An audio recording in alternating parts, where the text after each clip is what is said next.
having promised us the world, a new generation, and even a new song.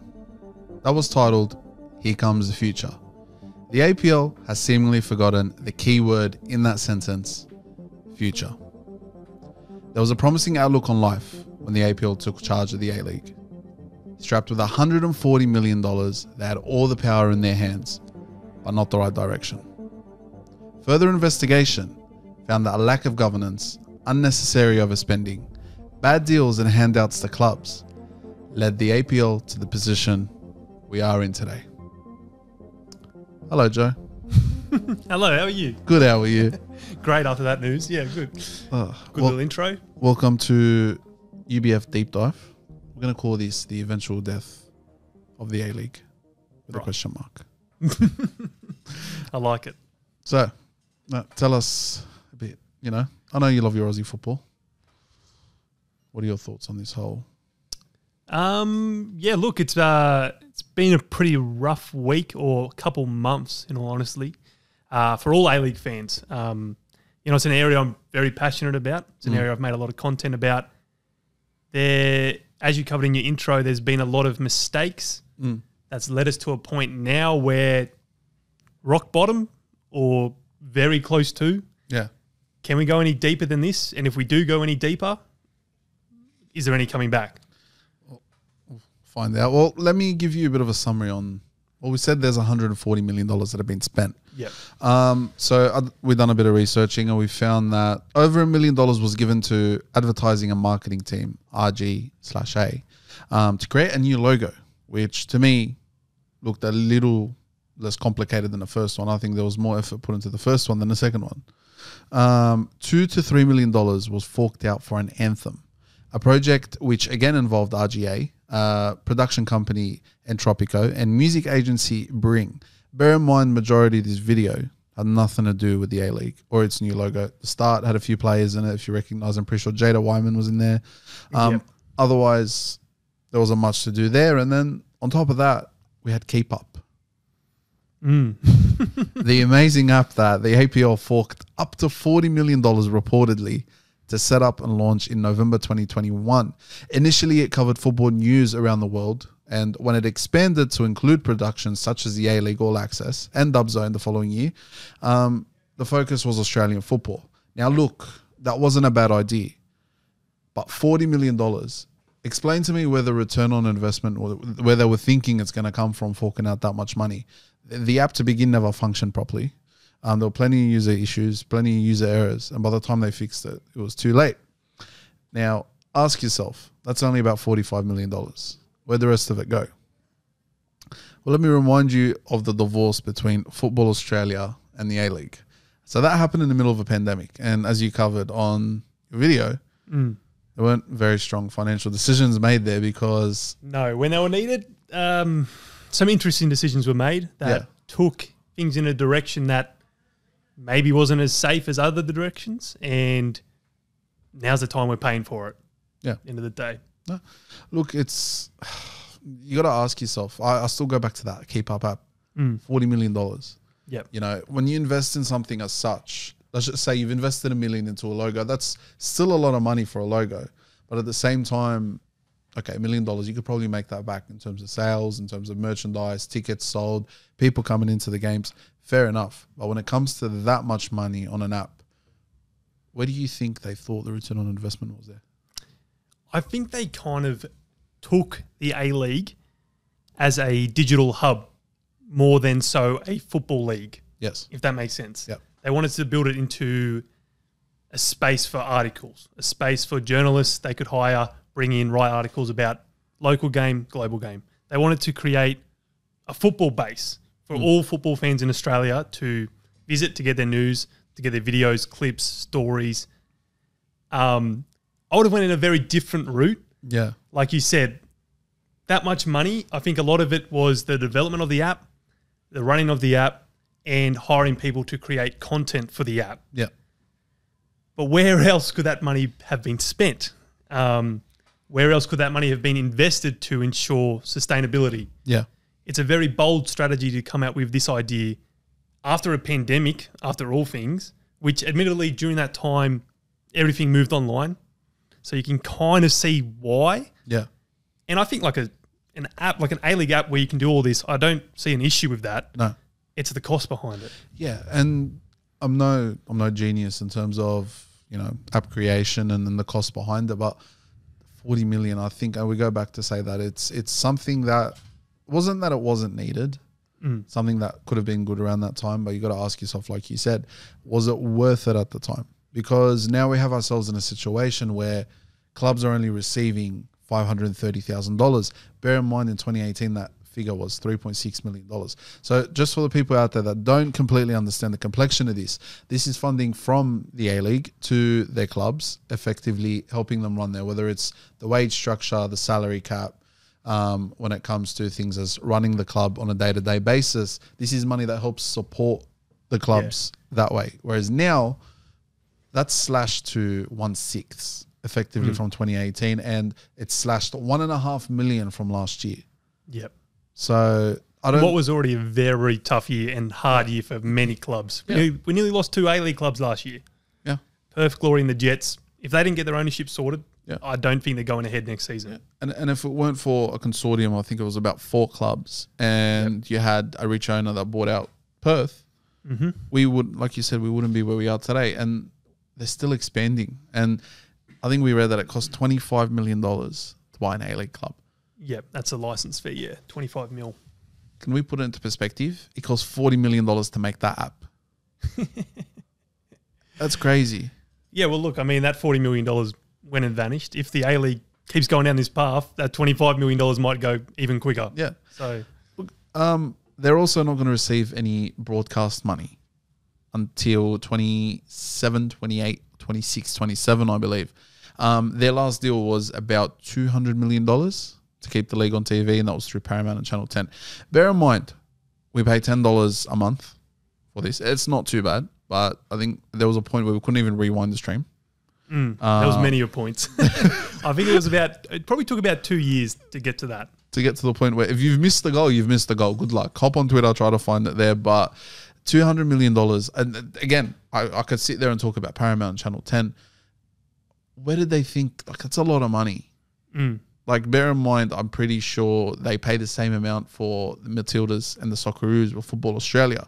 And they play probably through the whole year less games than you'd find across the W League and the A-League. Yeah, it'd be around 12 probably. Yeah. Yeah, that's it. And it's costing them the same to put them on TV. So, like, that's a crazy thing. And $200 million is a lot of money to be pumped in. And the fact that they have to now wait another 4 years almost to get that back, it makes you ask yourself, where do you see the A-League making this money from? That's a good question that I'm sure a lot of people are either getting paid for or, I mean, have lost their job because they couldn't find the answer quick enough. Yeah. Just on the TV deal, I will say that it was a tricky situation for the A-League coming in the back end of COVID. They had a deal with Fox Sports that was... It's tough to say exactly what went down, but from what we know, Fox Sports were looking for an out of that contract. They stopped advertising games. They would even broadcast adverts for other channels, for other sports that were on during A-League games to try to divert traffic to other channels. Yeah. So the A-League was in a really tough place there. When that deal ended, they weren't in a position of strength. No. And they approached Paramount Plus, who, to their credit, wanted to invest in the game. Yeah. Now, where the APL and the A-League messed up was in this contract, there were some KPIs that, for some reason, it seems like they were only one-sided KPIs because the A-League wasn't reaching the viewership. As a result, their broadcast payments got cut back. Yes. On the other end of it, Paramount Plus, they were not providing a viewing experience like we mentioned with the pause and rewind. How can you not put that in the contract somewhere that you have to actually... Be able to be able to watch the games without these issues. Not only that, streams were cutting out. Yeah. Surely something in there that you have to provide a certain... That probably comes back more to a production standpoint. Yeah. But you also ask yourself about those KPIs and the realism behind it. I believe that the APL went into that with, we just want the money. Yeah. I'll be honest with you, because for them to be unrealistic KPIs, look, I could be wrong at the end of the day. These KPIs could have been realistic and the A-League just dropped its performance really from then on. But you look at the viewership you get for State of Origin, the viewership you get for NRL games, the viewership you get, Friday night footy on a Friday, 7:55. Like the standard of the other leagues, the AFL, you get a certain amount of free games a week. I believe it's like the Friday game, a Saturday in the afternoon, a Saturday night game, and a Sunday afternoon game. Whereas with the A-League, if it's not, I believe it's the Friday night game and the Sunday afternoon game. I think it is, or originally, this is another KPI which changed. The start of the deal was on 10's main channel. Yes. I think it was the one game at 7:45 Saturday night. They would get that. Didn't meet the KPI, so they got removed from the main channel onto 10 Bold, which is where they are now. Yes. And there was a game, I think Saturday, same time slot, and then a Sunday afternoon game was on 10 Bowl, which is a massive decrease in viewership and completely, it was already low visibility just because no one has Paramount Plus. No. Moving to a secondary channel like Bold, like how many people are scrolling that high up in the numbers to find it? Yeah, but even then, it's with all due respect to Paramount as well. You've got to ask yourself, they're not necessarily like, I'm saying Netflix is picking anything up. Yep. In terms of us as general viewers of Netflix and YouTube and all of that, Paramount's really the only reason I have it is because of the A-League. And I get it, you're dragging people out there, but the visibility itself already isn't all that. And I think them partnering with 10 is one thing, but Channel 10 themselves, as we've seen, have their own issues when it comes to that. And I think people have completely forgotten the financial issues that Channel 10 hold. Oh, yeah. And even with the Paramount leg of that in America, they're in a lot of trouble over there. Yeah. So A-League, like, how low down on the priority list are they right now? Yeah. And even with the women's games, which was the next point, is I worry that the financial struggles of the APL, and we'll get a bit further onto it. I feel like we might just lose this league. And you said it earlier this week. They're arguably a top 5 women's league in the world. Well, they were definitely at one point. Well, we're starting. You got to remember the USL's come through in America. So people don't know the USL is a women's league in America. So it's separate from the NWSL. Yep. And it's basically like a super league, but for women's football over there. Yeah. They've already started poaching players. And I'm worried that we're just going to start to lose our stars star by star because a lot of our homegrown players have only grown to play in Australia. So it's not like you're bringing players over from the UK who have played in the Women's Champions League and then go over to the US and want to play in the NWSL. These guys, if they get the chance to go to America by this power-funded league, they're going to go. So I feel like if the A-League is going to suffer, the first thing to suffer from it financially, and let's be honest, the wages already are a problem in the W League. Yep, 100%. The women might suffer from it, and that's my biggest fear because right now they're our only saving grace in terms of domestic football. Oh yeah, if you were to compare the level of the A-League women, A-League men to the rest of the world standards, so much higher. It's insane the difference, right? Yeah. But I think that concern is definitely a real issue. Yeah. You look at the money now that's coming in off this central distribution fund.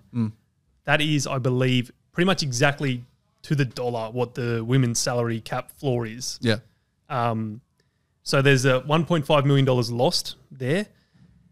Whether or not clubs can now, it's going to be like they're going to have to make a decision. You would assume like the lower end clubs in the league. Mariners have only just recently reintroduced their women's program.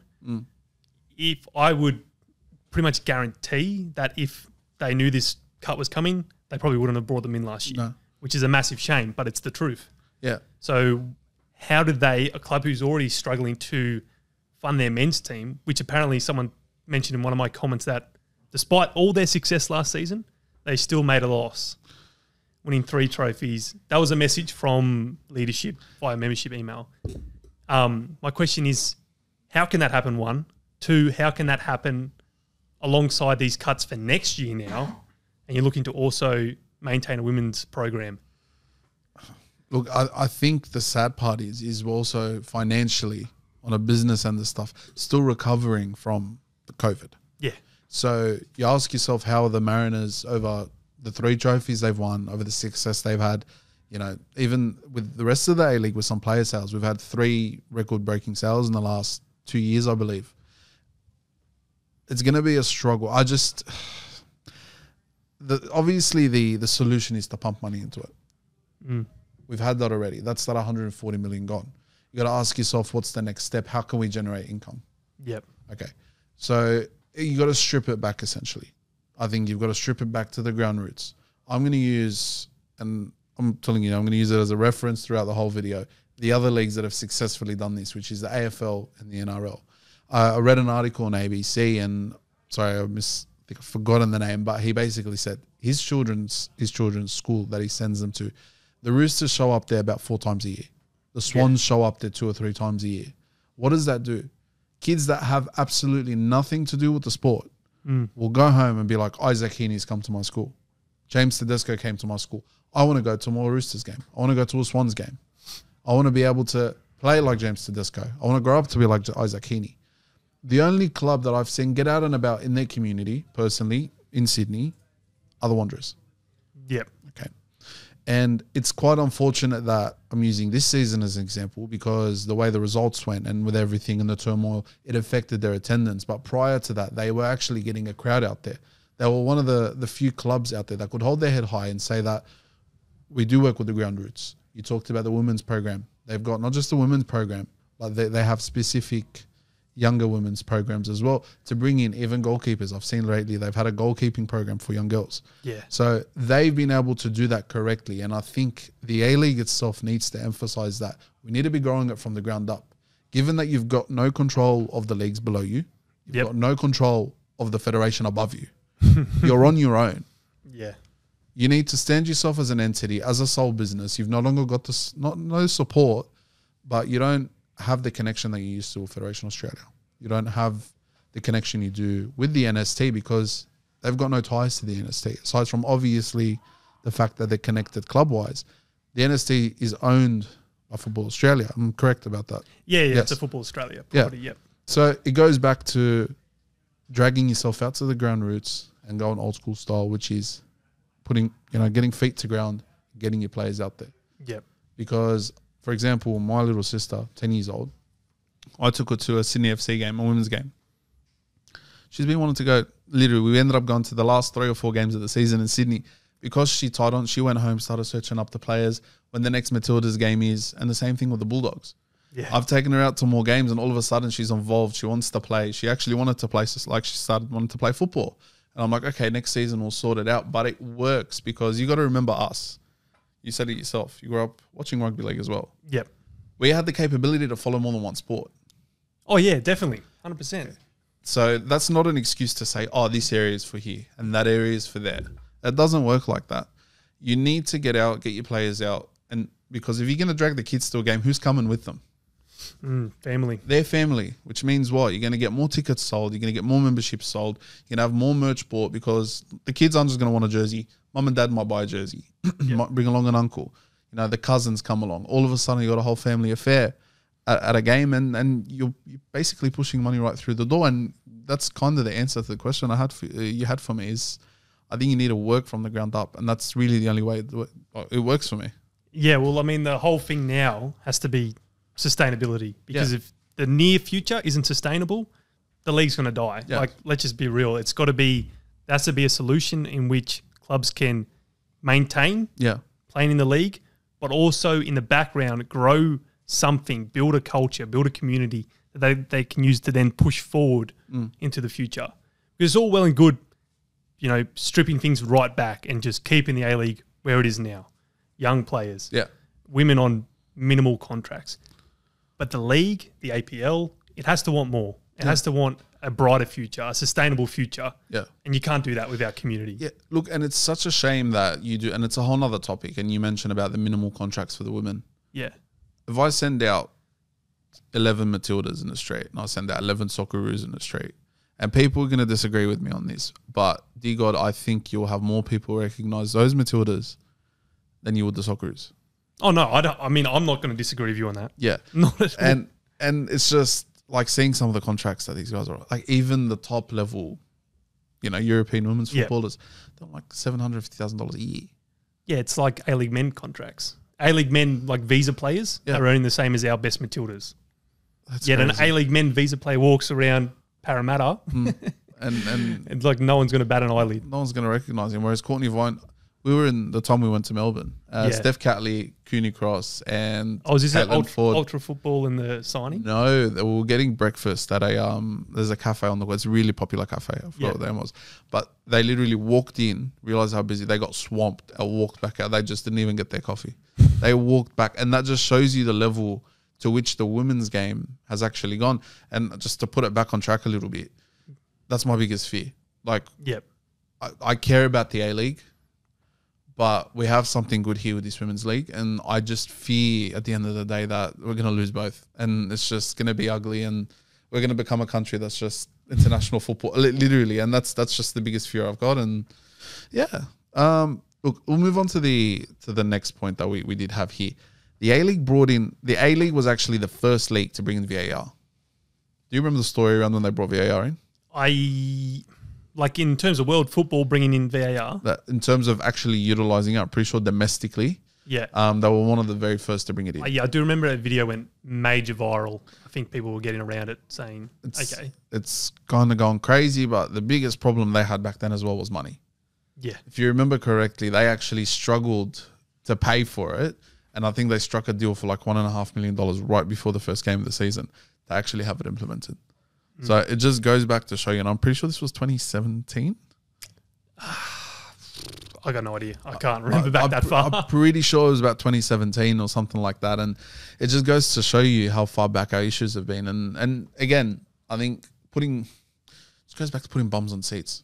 I don't know how you struggle for a game that has over 2 million people playing it from the ground roots to put bums on seats. It's a big issue. It's probably it is the golden goose of football in this country, but it's also the biggest Achilles heel. It's the biggest trouble child we've got as well. Yeah. It's about, because I grew up in a culture where everyone would play soccer, football, you'd go to the pub, you'd watch rugby league.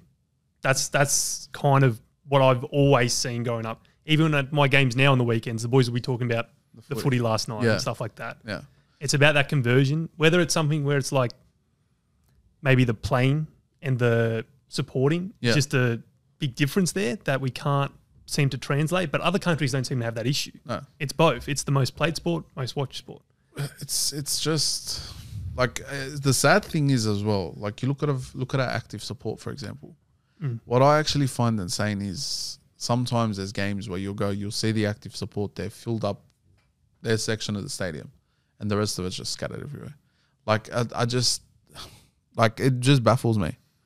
You're more likely, with no disrespect to these two clubs, you're more likely to get more people out at a Raiders Titans game played in Sydney than you are at an A-League game nowadays. Yeah, look, I mean, obviously there's some big A-League games, but you're not wrong. I mean, yeah, but okay. I mean, am I going to watch a MacArthur versus Western United game? Like, am I going? No, I'm not going. Is anyone going? Not really. Well, I went to the MacArthur Sydney game. I think it was where MacArthur copped 2 red cards and we beat them 1-0. Yes. Okay. When I tell you there was more people in the Cove than there were in the bullpen. No, I believe that because I'm pretty sure that was like a record crowd for them. And there's one reason there. Sydney FC. Yeah. Like it's ridiculous. And I get what you're saying, but you say, there's big games and stuff, but there was 28,000 people at the Derby, I believe, the last time we went. It was maybe a bit more than that. We're racking more numbers in at a Bulldogs-Warriors game. Like, I'm not trying to sit here and I'm not sitting on the side of the NRL, or I'm not sitting on the side of I want this game to grow. And if you're getting more numbers at a standard general game, that's not a derby, that's not nothing, and the teams are doing, this is not necessarily the best, but they're doing well. How can, when the Wanderers were sitting second and third, how are you only dragging in 8,000-9,000 people a game? How it makes absolutely no sense to me. And yeah. So look, we'll move on to our next one because I feel like we're going to end up going in circles about this. But look, from a recruitment point of view, the chances of drawing a big name marquee will have been lost to the majority of the clubs, with an inability to actually fill in the visa spots provided more likely. More importantly, the funding to sign these quality players. I mean, now we're going to get to a point where we're going to lose our star players in A-League. Okay, I've already seen 4 quality players depart the Wanderers in this last 2 weeks, and this one being Jorrit Hendricks this morning. Marcelo left, I think, last week. We're losing our International Champions League playing players. Yep. And they're just going to go back to, I don't know, the second division of whatever. It's not only that. Like, I would say we've lost the 5 best midfielders in the comp in the past 2-3 days. That's you got ridiculous. Nisbet, Arslan, Hendricks, Pena gone this morning. Yeah. And someone else who's I'm forgetting about. But yeah, you're right. It's scary times. It's scary times, and you think about it as well. All right, we're going to have to go back to our juniors. Yeah. You have to go back through your junior ranks. But where have they? There's no foundation for people to work. Yeah, you've got your NST. You've got your MPL clubs coming back through. But that's 8 years away. Yep. Okay. And if we're going to get into the habit of now plucking out of our NST teams, we're going to get back to the point where that's just going to go back to the shit quality that we feared it'd get back to. Is if you're going to take the best players out of there, drop them into the A-League team, drop your worst players out of your A-League team into the NST, you're going to block the development down there, and you're also going to ruin the development of the league while you're at it there. Like, fair enough, I'm all for growth of bringing through the youth developments and everything there, but my biggest fear is there's none of it. There really isn't any sort of, there's certain clubs that have worked towards it, but because they're on their own, there really isn't any sort of pathway for them to come through. Like, that's the fear. No, you're 100% right. It's almost like we could have set up a youth league after COVID instead of an app. But having a few youth leagues with that much money. That's probably one of my biggest complaints as well. Yeah. The fact that youth pathways right now are A-League clubs battling it out in the NPL. But then you've also got the issue where you've got your best young talent in the A-League. I mean, at A-League clubs signing scholarship deals with the first team. Their contract window in terms of their off-season will fall like smack bang in the middle of the NPL. Yeah. We saw it with the Wanderers this year. They were top of the table. They were smashing it. Yeah. We get to a point where everyone's contracts expires or their break is there. Yeah. Wanderers, I don't think they've won a game for about 10 weeks now. They've slipped down to 8th. I believe the last time Marconi played the Wanderers, I was watching that game and half the Wanderers first team was in there. I think Priestman was playing and a few of the other boys, and you're right about that. Like they've just fallen off ever since. Yeah, and it's a thing about where are our young players going to be developed. Yes. If it's not in the NPL, it's not for the entirety of the NPL, then they're going to be stuck on the bench in the A-League. Because if they've got an A-League contract, then they're playing throughout the A-League season. Yes. If they've got an NPL contract, they're playing for the NPL season, which then follows into the early weeks of the A-League season. And it's kind of, if there was a youth league running concurrently with the A-League men and A-League women as well, then that's a perfect development pathway there. Yeah. Get in there, get your minutes, develop your game, and then you get the call up. 100%. And like, again, I'm sure you've seen it with both the NRL and the AFL as well. And we compare these two because it's biggest competition really with those two leagues. The NRL for a long time had the Toyota Cup. Yeah. If you remember the Toyota Cup. Yes. Many stars that we've had today came through that. Even the last 10 years, any sort of superstar that's debuted any time after 2011 probably played Toyota Cup growing up. That was the one with the yellow ball, wasn't it? Yes, yes. It was. That's nostalgic, yeah. It was like, I remember growing up, and he's done very bad things since then, but Benny Barber came through there. He was lighting it up. Within a season, he was playing NRL first grade. By 2011, he's a starting fullback. 2012, he's winning the Dally M because there was a proper development path through there. Yep. The beauty about what they've done since is they got rid of the Toyota Cup, but they've then kind of worked on the youth leagues below that. So, for example, the New South Wales Cup, you got the Ron Massey Cup. So it kind of flows all the way right through. Even with the women's game now, there's actually 2 tiers there with the NRL. Hence why it's growing. The AFL have the draft. The best thing to happen to the AFL ever is the draft because it gives everyone a chance. And then the beauty about AFL being such a big game is you've got the VFL or SANFL. Like essentially every state has its second tier. And if you've been drafted as, let's just say, number 43 in the AFL, you might not be playing first team football, but you'll be getting regular VFL minutes because, okay, we've brought you in to play first grade football. You're going to come through the system, play it at a level where it's going to help you develop. And then when you're ready, you can come through the first team. Yep. That doesn't exist in football in the A-League. Yeah, and a big part of why it works in those sports is their seasons are the same. Yeah. If the NPL was the same as the A-League, Yeah. I don't have an issue with clubs playing in the NPL. Probably would make a lot more sense than trying to, be more cost effective than setting up a full youth league. Yeah. But it's like a game of chicken. Who's going to move first, the NPL or the A-League? I doubt the A-League's going to move. And the NPL want to go back to where they were, and they're not really going to be like, oh, well, we don't want to play second. It's just, it's a very messy divorce, mate. I'm telling you.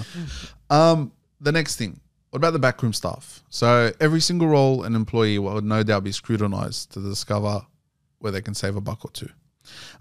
Working harder with less support will eventually lead to fatigue, and that means the emphasis on the match day experience will go away. You've got physiotherapists, high performance staff, and data analysts, I think could also be let go. Then it forces the clubs to maximize the output of those that remain. Does this mean we could get to a point, because of the lack of funds, where we're traveling with a very minimal match day squad, a very minimal backroom staff? Then you think about that, you got the women's game, who are probably going to suffer even further there, basically travel with the 8, I think they run with 5 on the bench most games now. You got your 16 plus maybe another player, and then a coach, a physiotherapist, and 1 medical room staff. I'm worried that we're going to get to a point where we can't even afford to send the right amount of people across. Yeah, no, I think you're right. Like from the things you can see on the outside, it looks as though a few creative people working on content for clubs have been let go.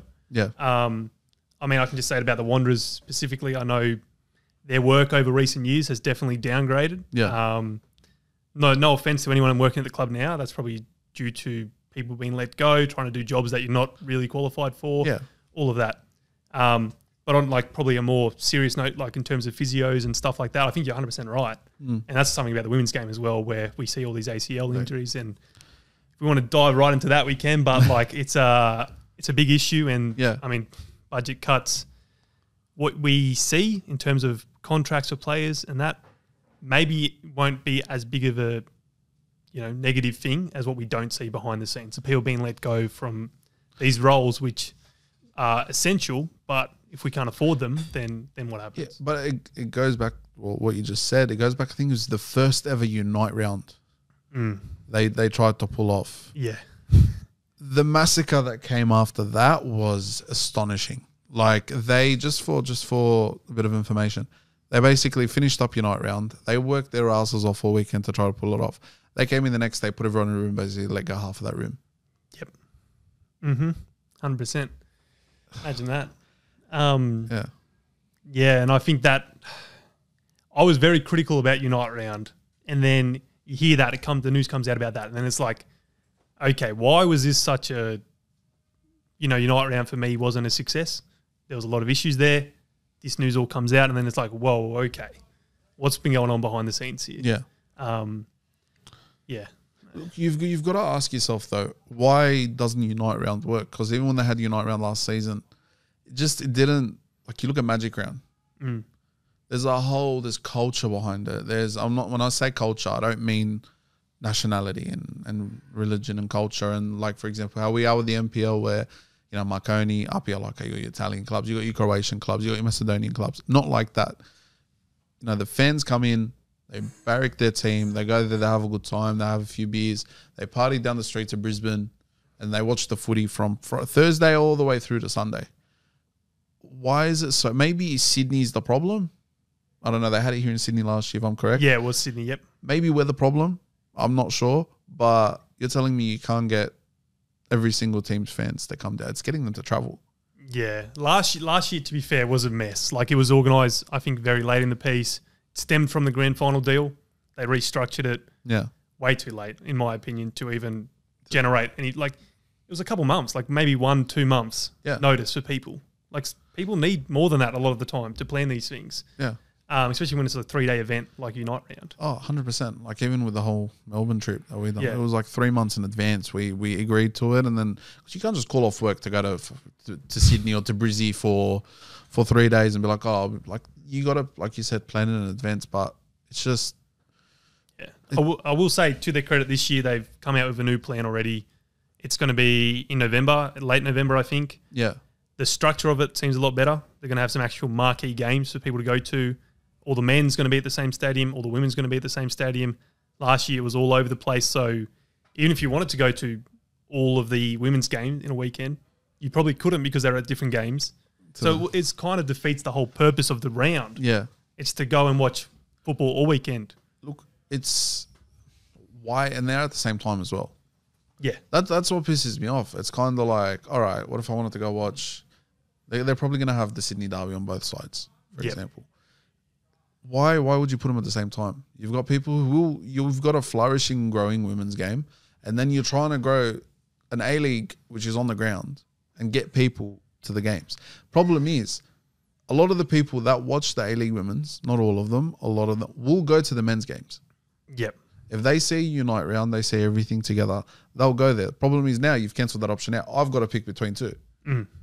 And that's a tough thing, isn't it? That's what everyone's been put in that situation. And it's just a mess. Yeah. I'm going to keep saying this. It's just a mess. And look, I want to touch on something. I called it a messy divorce before. And out of all of this, I think the winner's been Football Australia.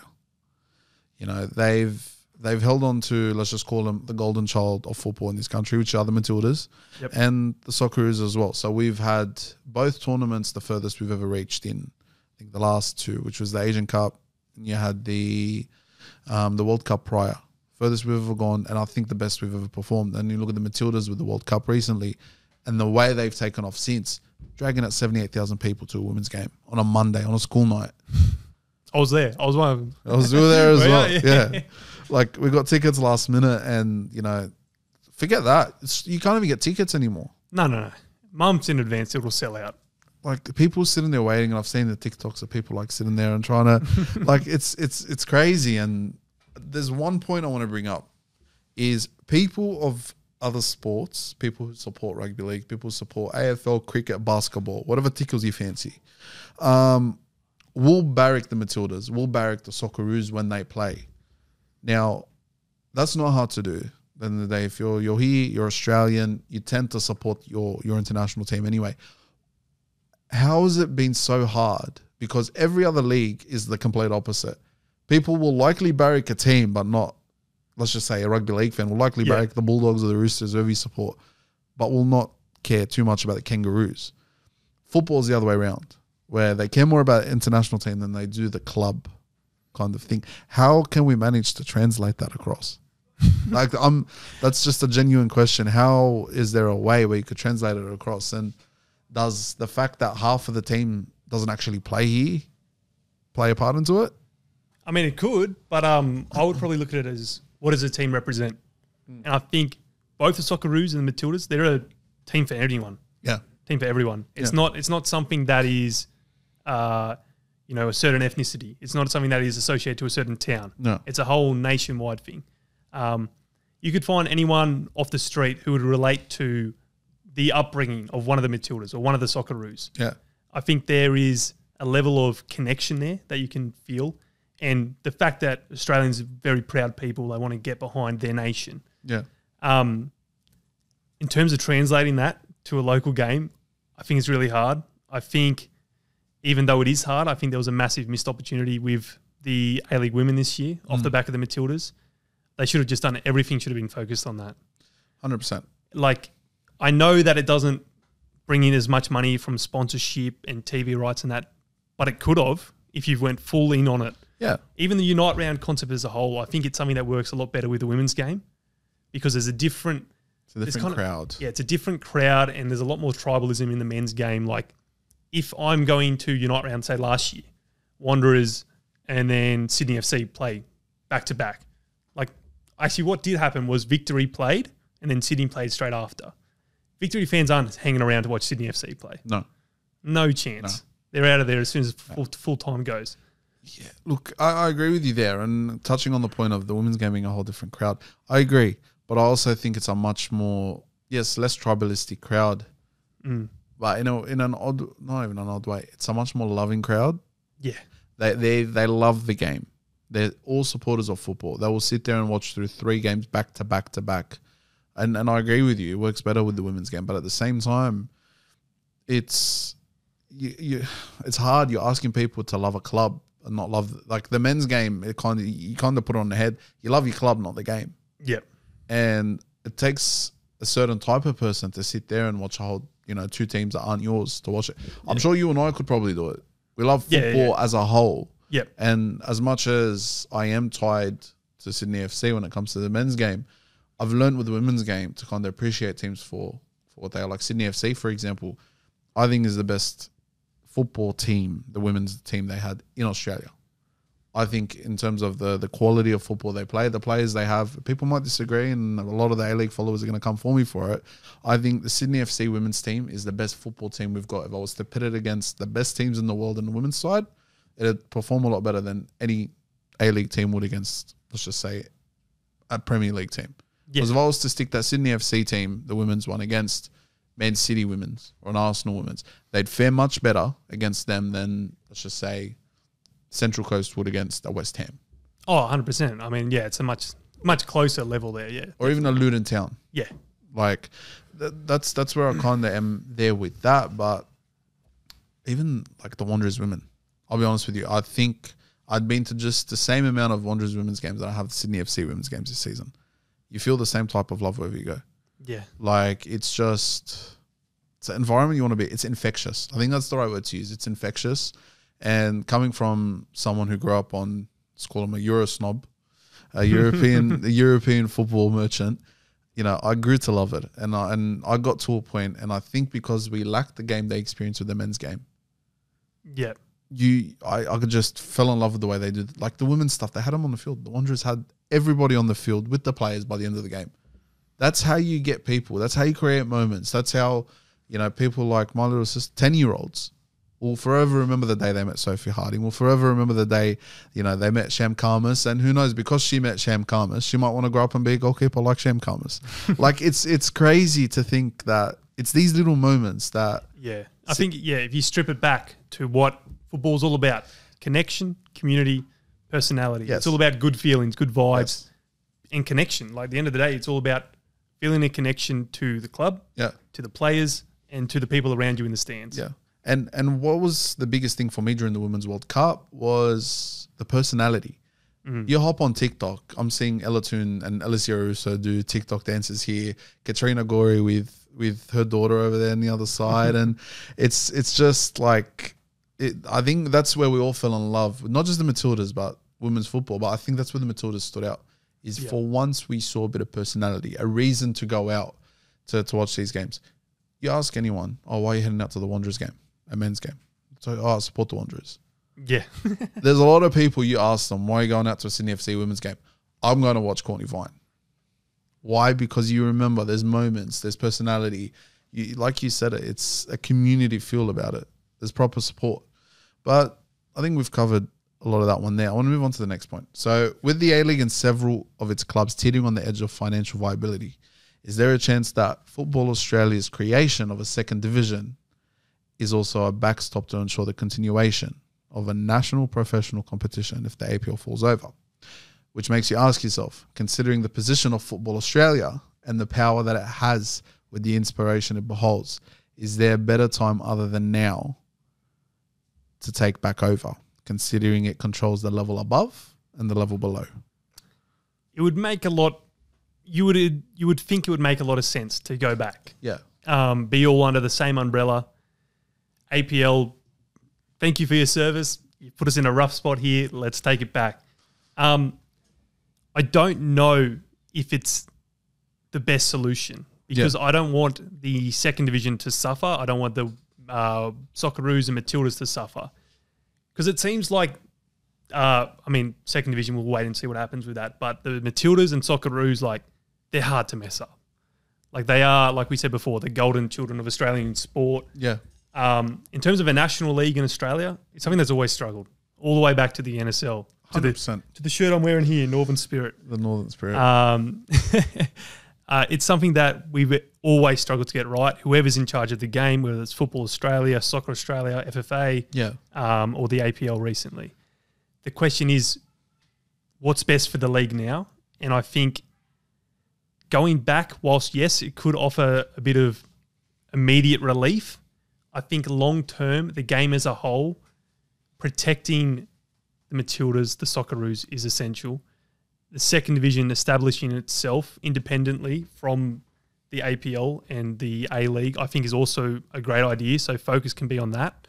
The A-League has a lot of trouble, and I don't want to see it die. I think if it ever is in a situation where that's a real possibility, Football Australia will take it back. Yeah. I just don't see that right now where we are. I know a lot of people probably disagree that it should go back right now immediately. I think for the time being, let the APL try and get out of this, because there's been a lot of recent governance changes there. Danny Townsend, a guy who was heading up a lot of these decisions, has departed. New people have come on board, and they've made some very tough calls that he was not willing to make. He was not willing to admit that he made some terrible decisions that put the game in a really tricky spot. He got a deal in Saudi Arabia and he jetted off as fast as he could. People who came in had to clean up his mess. Yeah. And it's been a massive job. There's been a lot of heartache for people who were promised false dreams, like the people we mentioned before after Unite round getting their jobs cut. There's a lot there, I think, that the new APL, the new governance who's come in, Stephen Conroy, Nick Garcia, from what I've seen so far, they've done a good job. But is the mess too big? If it is, Football Australia come in. If it's not and they can get out of this, I wish them luck and I wish them all the world of success. But we'll have to wait and see. Yeah, look, I do think it's a very, like, it's not like it's just, someone's really messed up their job and we can fix it. I think there's a lot of elements to this that have been, and pardon my French, that they've f***ed up. Yep. There's a lot of elements there. And to be honest with you, I think it's a turnstile at the top. You mentioned, he did leave his job, but he's not the first to leave that job. And it won't be the last. And that's the biggest problem is when you turn around and you look at it for what it is, it's, like I said again, it's a mess, but I think you don't know where to start. It's like you're walking into a room, your bedroom's everywhere, your clothes are on the floor, everything's there. You just don't know where to start. I couldn't tell you because you said, football is for the community. We have 2.1 million people playing the sport. Yeah, explain to me how I can't tell you where a national second division is going to grow, because I can't tell you where it's going to go. Yep. Yet we have the most people. This is the most played sport in the country. Yet it makes no sense, absolutely no sense to me, how you can't develop any of these guys and work your way through. Because look at half the problem. You get to 15, 16 years of age, you're going to be playing football. It's going to get to $500, $600. All right. You get to the next step, $3,000, $4,000. Who's footing the bill? You're not footing it with your job at Macca's. You're not footing the bill at 16. Mum and dad are footing the bill. What about the other kids that you want to keep playing at a high level? Before you know it, you're paying 5 figures. Paying 10, 11, 12 grand to play 3 kids in football to keep them where they are. But then you ask yourself, I'm paying 10 grand now for my 3 kids to play football. What's the goal for them? They're likely to earn the exact same amount of money, probably more, if they go get a uni degree and work their way up a company by 30. They'll be on 9 figures before. That's a lot of figures. That's a lot of figures. 7 figures. They'll be on 7 figures by the time they're 30, 35. If they're running their own business, and I'm saying theoretically, not everyone's going to run a business and become a millionaire, but you're better off taking that chance than you are working your way through the football routes here in Australia and sticking here, because your best route's overseas. Like just 1/12, I think, 1/12 of the population play football. It's 1 in every 12 people. It makes no sense. Like that's one mess. All right, the A-League's another mess. Yeah. The fact that our A-League's separated completely from our international team's a whole nother mess. A lot of mess. A lot of mess in Australian football. And none of our international players, bar I think, one of them I'm pretty sure got done last year. What is not this? last year, sorry, a couple months ago. Or it must be his brother. No, the Mariners guy. Oh, no. He's Colombian. No. Who are you thinking of? You're thinking of Bacchus. Bacchus. Yeah, no, that's his brother. Yeah, his brother got done. But in terms of any other Socceroos, aside from Barella, who's constantly injured, there aren't many. Matildas, we've just lost Courtney Vine. Jada Wyman really gets minutes behind Arnold. The rest of them all play overseas. Yeah. We don't have representation here. Not one bit. And at the end of the day, I think that's part of our problem as well. It's just, I don't know. Can you tell me where? I just don't know where to start. No, I don't know where to start either. And I don't think it's tough. And then, like, you could sit here for hours and just go back and forth on different issues that are plaguing the game. Yeah. I've played the game for years. It's always kind of been just a mess. Yeah. It always has. And the person who can finally make it click, make it work, there's like the potential of the game in Australia is unlimited. But it's just getting to that point, and the challenges that are there is so hard because it kind of feels like everyone's got their piece of the pie and they just doing anything in their power to protect it. Do you think part of it though is, okay, here's a suggestion I have for you. If we scrap this whole kind of salary, not even a salary cap, but open up the transfer market a bit. We as Football Australia, or not so much Football Australia, the APL, want to play in the market of the rest of the world. Unfortunately, we want to govern everything and not allow our teams to expand to that size. Why don't you just allow your teams to grow as much as they can? Get rid of that. If they want to bring in an ex-APL player for $2 million a year, back that. Support that. You had $140 million. Who you paid Nanny God knows how much for how many months? It was barely a year, I think. 3 or 4 games, I think. 3 or 4 games. You've wasted money there. There's nothing appealing about this league. Open it up to the world. Aaron Kunda, if he played for Blackburn, bought by Bayern Munich, I would have paid about 15-16 million pound for him. Yeah, if not more. They bought him for just under £3 million, £3 million Australian dollars, sorry. Yeah. Which is, I think in pounds, probably about 1.5. Like, it's ridiculous. It's honestly ridiculous. And I think they've got a part to play. It's not like the NRL and the AFL where you need that level ground because there's nowhere else to go. Yep. It starts from the top. It could start from the bottom, but right now it needs to start from the top, and it needs to start from just breaking that glass ceiling at the end of the day, kind of just busting it wide open and letting these teams, because they're not getting much money now, whatever money they have, they're going to have to earn. Yep. Let them play with whatever they earn. Yeah, and I think the big concern is Melbourne City. I think people just worry that CFG are going to come in, spend all this money, win the league year after year. That won't happen. No. It just isn't what happens in football. No. You can never, you can buy success, but it's not a guarantee. Yeah.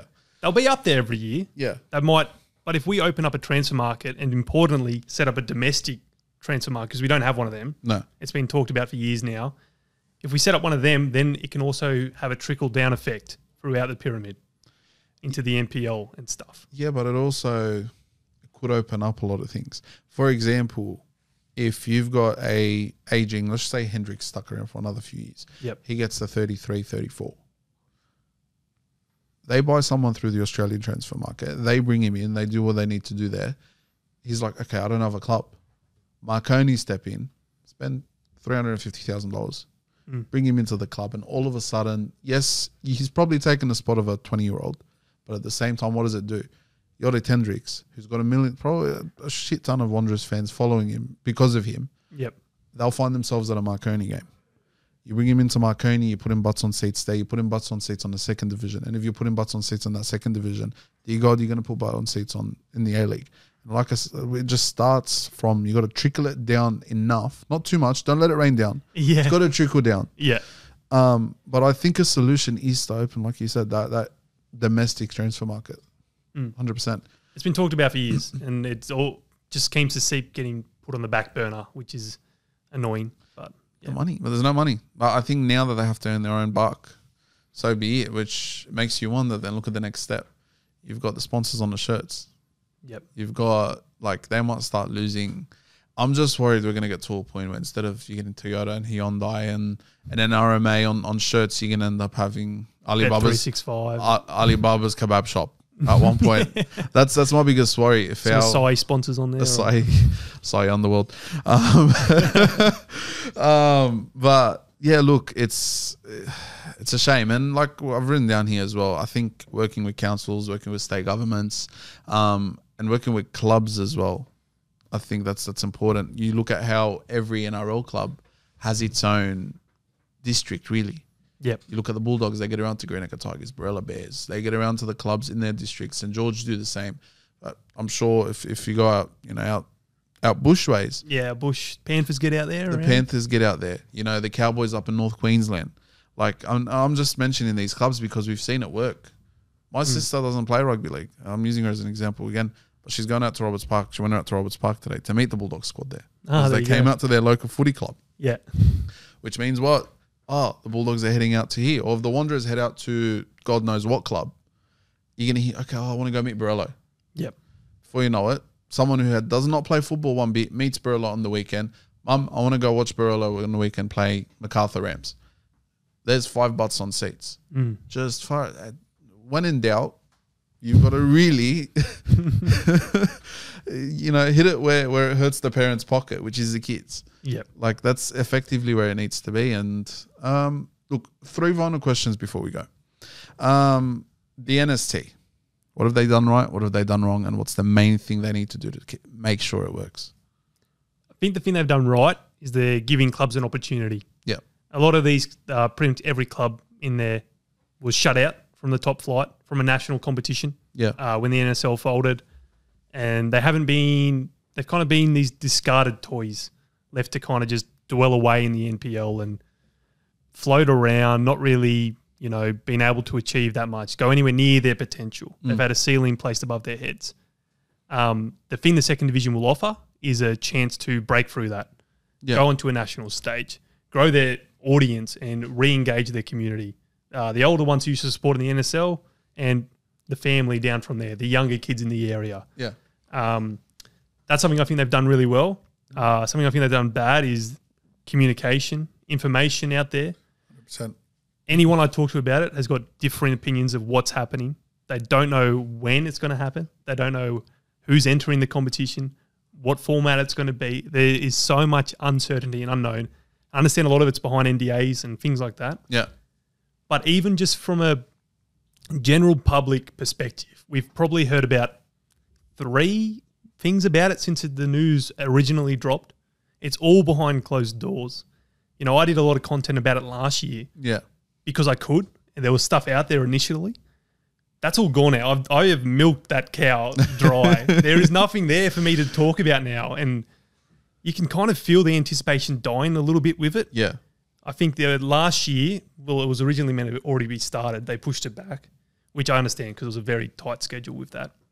But I think they need to keep people engaged leading up to it and be more transparent about what's actually happening, because there are people who I've seen on podcasts, in videos, who should 100% know what's going on.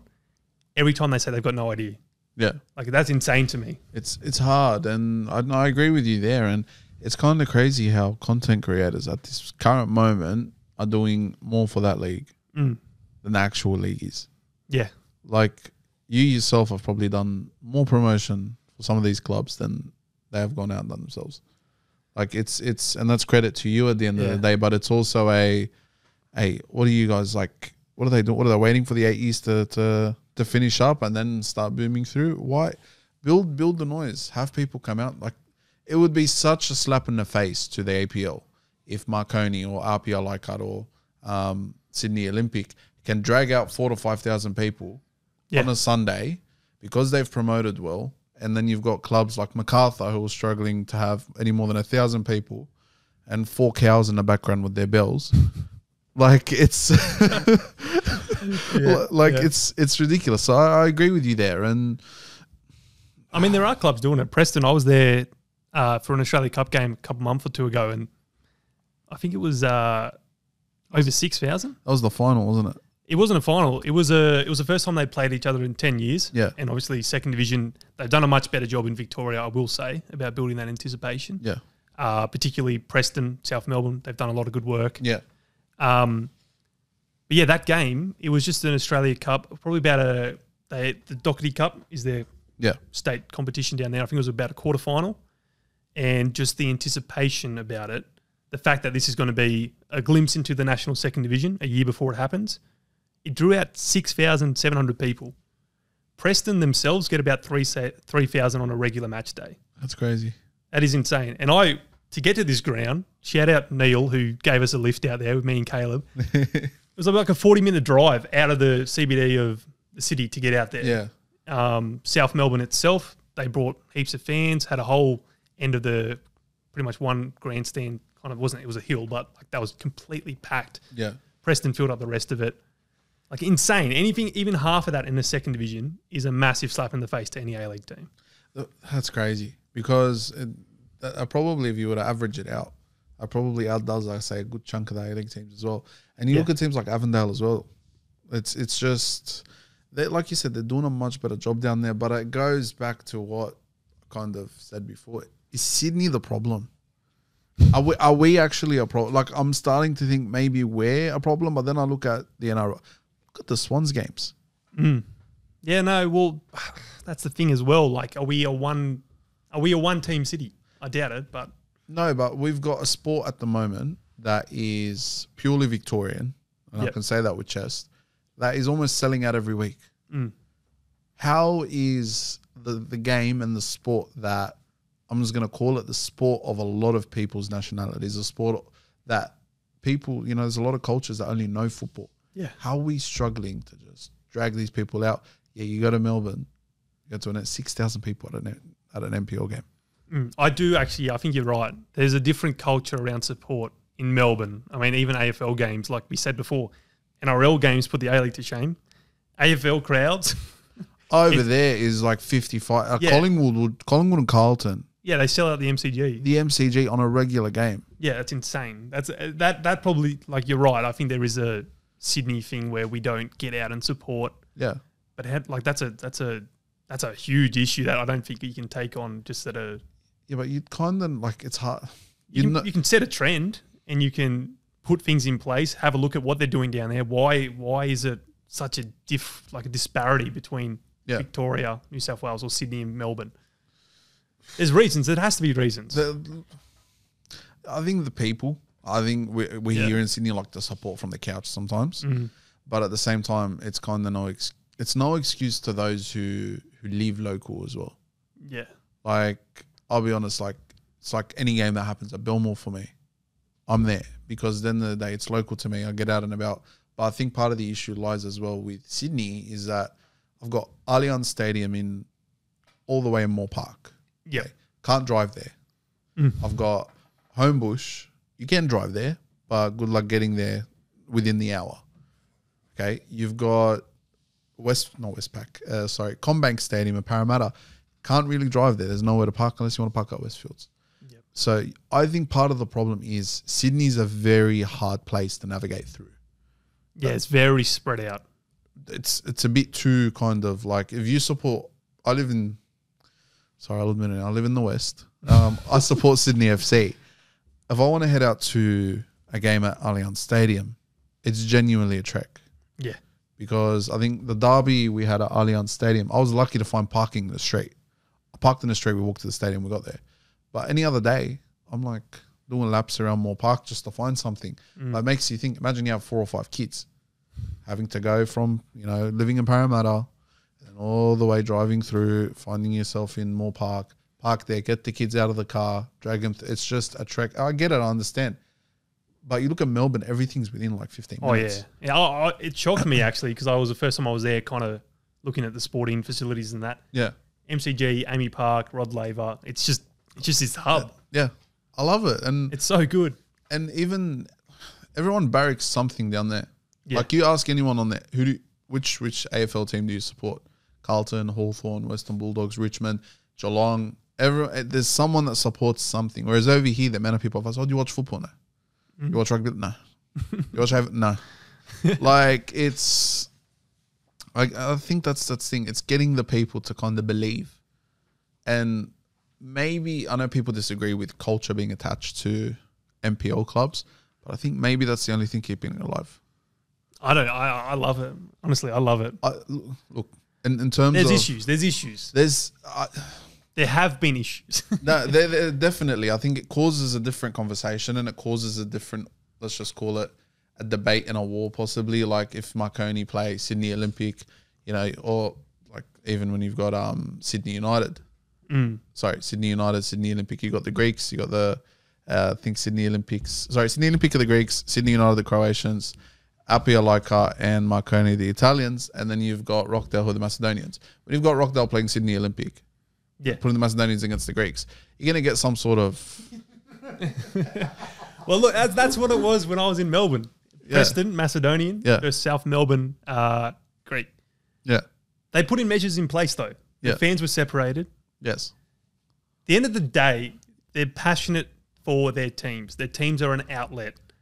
Whilst violence, things may happen in these situations, and I'm treading very carefully now, I do appreciate the passion element of it. Yes. And I think that shouldn't just be discarded like it was with the introduction of the A-League.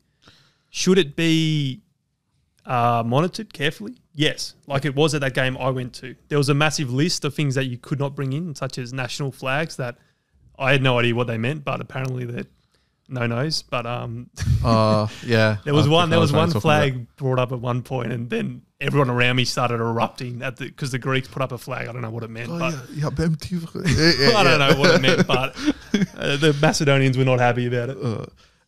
Look, I get what you're saying, and disclaimer, we here at United by Football and JK Football do not support violence. We are very much against violence. Love is the answer. But I do have to agree with you there. Passion is passion. Yeah. And I think that is what keeps the MPL alive. And I think, you think Marconi, straight away you're thinking Italian. And that's what the A-League does lack. But the problem is with the A-League is there's no identity.